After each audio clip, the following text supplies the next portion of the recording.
Hey guys, what's going on? If you're new here, welcome. My name is BrittanyNichole, and today I'm going to show you how I cope with my super watery, allergy-prone eyes. So ever since I can remember, when I moved out of my parents' house, I developed allergies, and it often shows up in my eyes. So whenever I'm wearing a lot of makeup, my eyes tend to water, especially when I put on lashes. And as you could see in the corner here, I kind of start to lose whatever I have going on here. So my mascara will rub off, my foundation will rub off, my concealer will rub off, my eyeshadow will rub off, whatever I've got going on. But my main concern is the concealer, because basically, as you could see, you just have this bare area of skin. So we are super up close and personal today because I'm going to show you the best way that I've found as of late to kind of cope with the situation and fix it so you don't look so bare. So if that sounds like something you're interested in seeing, stick around.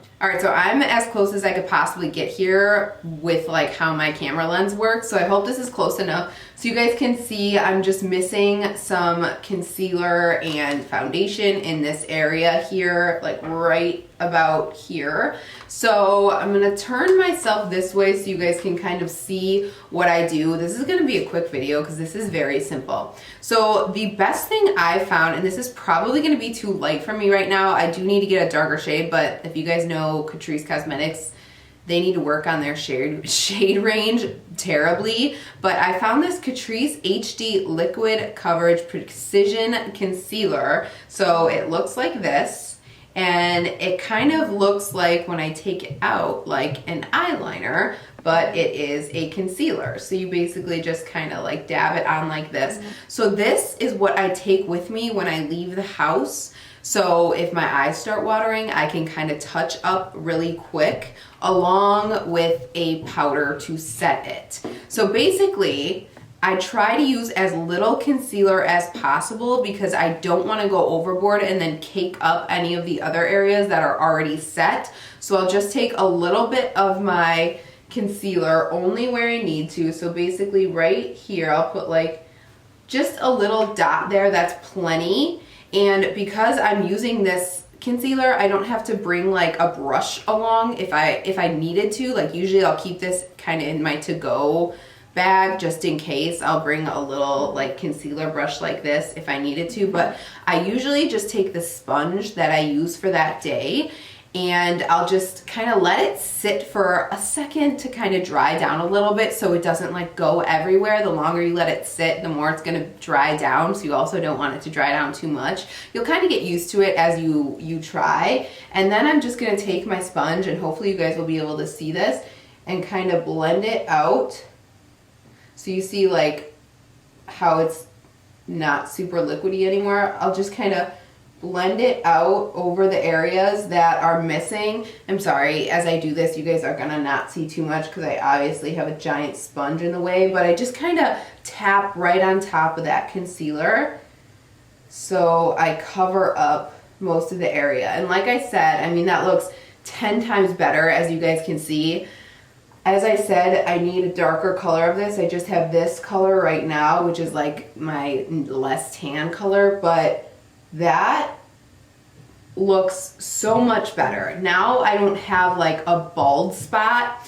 And then I'll go ahead and take my powder, and you could take it right on that sponge again, or you could take a brush. Again, I have this little brush. You don't need a brush with that concealer, but I'll just take a little bit of powder on that brush or on the sponge and set it. And this powder is a little bit darker, so it's gonna kind of even things out since that's a lighter concealer.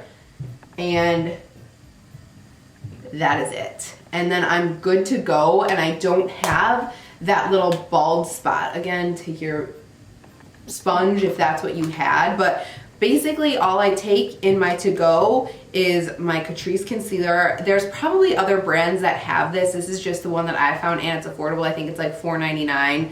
My powder, I use the Charlotte Tilbury Airbrush finish. This works so well. No powder compares to this for me. And then a brush, not totally necessary, but I have it in my little to-go thing, and then a sponge, and you've got a fixed eye. So if you had a whole bunch of eyeshadow on, you'd want to bring a little bit on like another brush, maybe like a pencil brush or something like that, so you could touch up around the corner or whatever you needed to do. Maybe some mascara if you wanted to touch that up. But my main thing, like I said, is having like an area that looks bald, and this is the best way I've learned to fix it. So again, I want to keep this short and sweet. I hope this was helpful. Let me know what you guys do if you have super watery eyes. Let's help each other out below. Is there like a miracle allergy medicine that you take? Obviously we don't want people pushing pharmaceuticals on anybody, but I feel like I've tried everything and nothing's working. So I hope this video was helpful to some of you. Let me know if you guys have any questions. As always, if you like this video, give it a thumbs up. Otherwise,